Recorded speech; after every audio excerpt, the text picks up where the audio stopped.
Hello everyone, good afternoon. বেশ কনকনি একটা ঠান্ডা পড়েছে।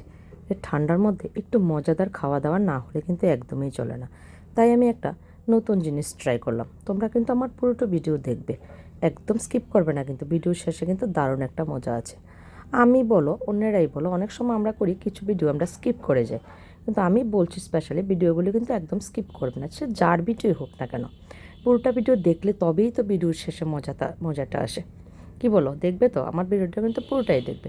বারবার বলছি, শেষে কিন্তু একটা দারুণ মজা আছে। বেশ কনকনে একটা ঠান্ডা লাগছে।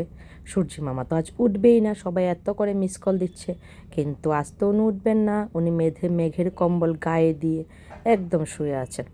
ওকে না উঠলে তো আর কিছু করার নেই, কিন্তু যতই ঠান্ডা পড়ুক আমাদের তো রান্নাঘরে কাজ করতেই হবে, সকলের জন্য রান্নাবান্না করতেই হবে। এটা থেকে তার মহিলাদের আর ছুটি নেই। আচ্ছা, রান্না যখন করতে হবে তাই একটু অন্য ধরনের একটা জিনিস ট্রাই করলাম। মাঝে মাঝে একঘেয়েমি খাবার খেতে কিন্তু একদমই ভালো লাগে না, একটু আলাদা ধরনের প্রিপারেশন নিলে ভালোই লাগে, কি বলো? তোমরাও নিশ্চয়ই ট্রাই করো। তা আমি একটা দারুণ জিনিস ট্রাই করলাম। এটার কিন্তু একটা দারুণ একটা নাম দিয়েছি, পরে বলবো নামটা। আমি তোমাদের সাথে কথা বলতে বলতে তোমরা তো দেখতেই পাচ্ছ আমি বেগুনগুলি কি সুন্দর করে কেটে সার্কেলগুলি রেডি করে একদম রেডি করে নিয়ে নিয়েছি। এটা কিন্তু খেতে দারুণ লাগে, গরম ভাতের লগে একদম জাস্ট জমে যাবে। আর যে একটা ঠান্ডা পড়েছে না, গরম ভাতের লগে এটা খেতে, আমি বলছি তো তোমরা কিন্তু বাড়িতে ট্রাই করে দেখবে, অবশ্যই বলবে দারুণ হয়েছিল। সেরকম একটা কঠিন না রান্নাটা, একটু আর কি একটু মজা করে রান্নাটা করে নিলেই হয়ে গেল। এই দেখো আমি কিন্তু বেগুনগুলো ভাজা বসিয়ে দিলাম। এদিকে বেগুনগুলো ভাজা হতে হতে আরেকদিকে মশলাটাও কিন্তু রেডি হয়ে গেছে। কিন্তু কী যে করব, ঠান্ডা না, জলটা একদম ছুতেই পারছি না, মনে হয় যেন কারেন্টের শক লাগছে। আচ্ছা, ধরতে তো হবে। রান্নাটাও করছি, তোমাদের সাথে একটু একটু গল্প করছি। আচ্ছা বলো তো, তোমাদের কার কার কী কী রান্না হলো? আমার ভিডিওতে তোমরা বলবে। তোমরা তো গুড আফটারনুন বলে, কেউ তো বলো না যে কী কী রান্না করেছো। বলো না গো, কার বাড়িতে আজ কী কী রান্না হলো, কে কী কী পিঠে বানাচ্ছ, সেটাও তো শেয়ার করতে পারো। আচ্ছা, আমার বেগুনটা কিন্তু ভাজা একদম রেডি হয়ে গেছে। এবার এটাকে কী করবো বলো তো? দেখবে এটা কিন্তু ভালো করে সেদ্ধ হতে হবে।